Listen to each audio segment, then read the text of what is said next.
Welcome to Worthington Home, a channel about loving and living with antiques and cats.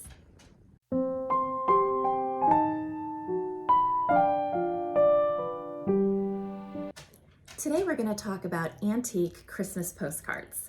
And to begin, I'm going to tell you two versions of the same story, both set in 1843. But listen carefully because I have a question for you at the end. In version one, an English gentleman, Sir Henry Cole, had so many friends and family members, he just couldn't imagine being able to write all of them a lengthy Christmas letter. And it was considered very rude back then not to respond to somebody who wrote you a letter. So he didn't know what to do. Suddenly, an idea occurred to him.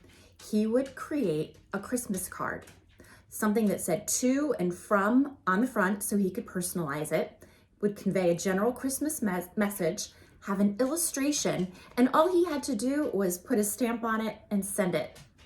Problem solved. Okay, now for the second version.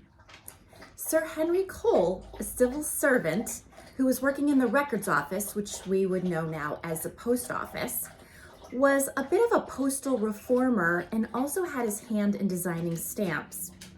He was looking for a way to increase traffic through the post office, bring in more business, and particularly to sell stamps. As a result, he developed the world's first Christmas card. Okay, which story do you believe? Let me know in the comments. I can tell you that the first version is the version that you'll read when you do research on Christmas cards. And I have to say that he developed the first Christmas card is a bit misleading because really what he developed was a Christmas postcard. It had the image on the front and it had the address on the back.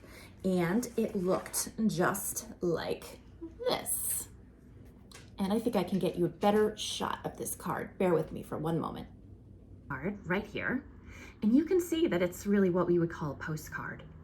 The original was a drawing made by his friend John Calcutt Horsley. It was lithographed in black and white and then colored by hand. And you can see it's consisting of 3 panels, and right in the middle it shows a small gathering of festive people celebrating the season, toasting to the new year. There are 2 illustrations on the left and right panels as well, and they're depicting acts of charitable giving, which is what Cole specifically wanted. The message, "A Merry Christmas and a Happy New Year to you," is prominent on the front. It was printed on a small piece of cardboard, and copies were made by a printer in London. Only 1,000 copies were made.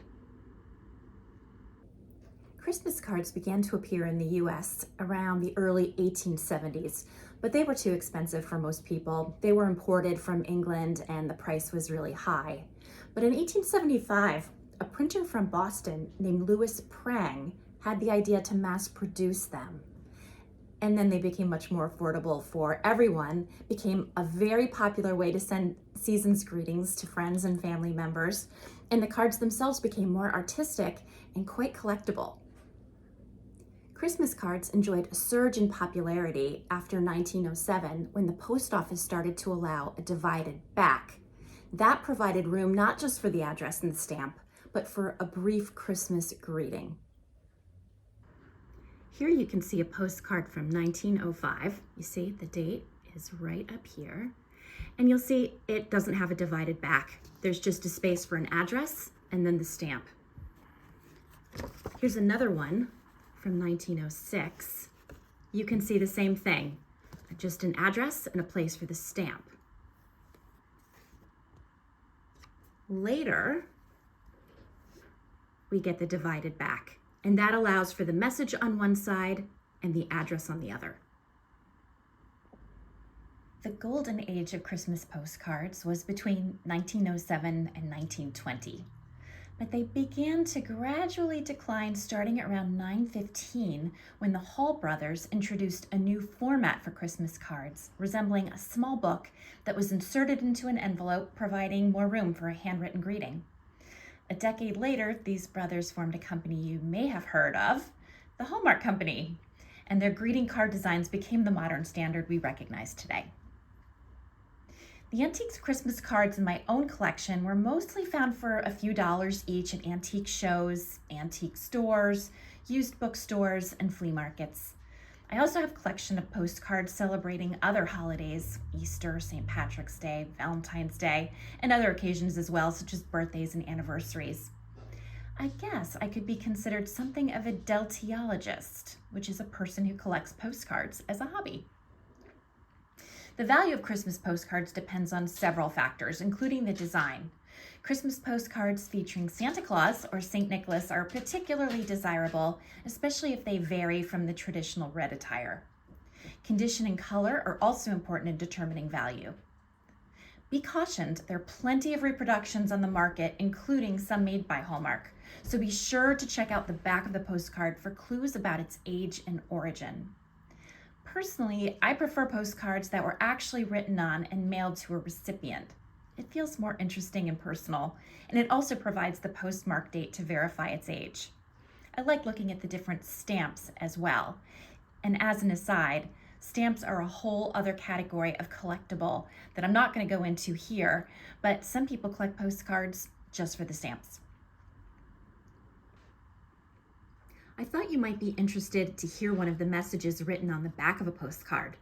This one, sent on December 19th, 1909, says, "Thank you for your nice letter. I'm going to keep them all. So glad you liked the little pincushion. The lace is handmade from Florence and the corals came from Italy too. Do you know where Italy is? Elspeth wants to see you and show you her Christmas presents. She is learning to embroider. She had 13 books. Love to you all from Aunt Kate." And then you can see right in the corner, we have the 1-cent stamp. Let me bring that a little closer to you. I'm going to take a moment and show you my favorite and least favorite Christmas postcards. The first one, as you can see, is Santa, and while he doesn't really resemble the Santa of my childhood, he looks a bit different. He still has the wonderful bag of toys.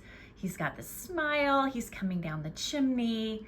It's just a great classic postcard, and for me, it brings me immediately back to my childhood, staying up Christmas Eve, wondering what kind of gifts would wait for me in the morning. Here is my least favorite postcard. Isn't it odd? What are they, babies? Snowmen? Baby snowmen? And if they're babies, should they be on this sharp-bladed sled unattended? Should someone call child services retroactively? I don't know. Even the bird in the lower corner looks oddly out of place. Is it a parrot? Are we in the tropics? I'm all kinds of confused. Back to business. There are many different ways to display antique Christmas cards. I usually keep mine in an old brass photo ring stand I was given as a present years ago. I've also seen them framed, leaning against the wall on top of fireplace mantles, inserted into plastic sleeves and then hung up as ornaments, stacked in baskets on a coffee table or in a notebook so they can be casually perused.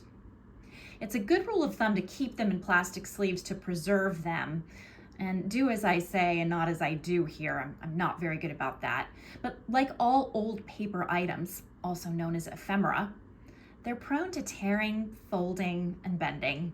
Also, the oils in your fingertips can discolor them as well. However you decide to display your antique Christmas postcards, should you decide to collect them, you can bet that they're going to add a great deal of vintage charm to your Christmas decor. That's what I have for you today.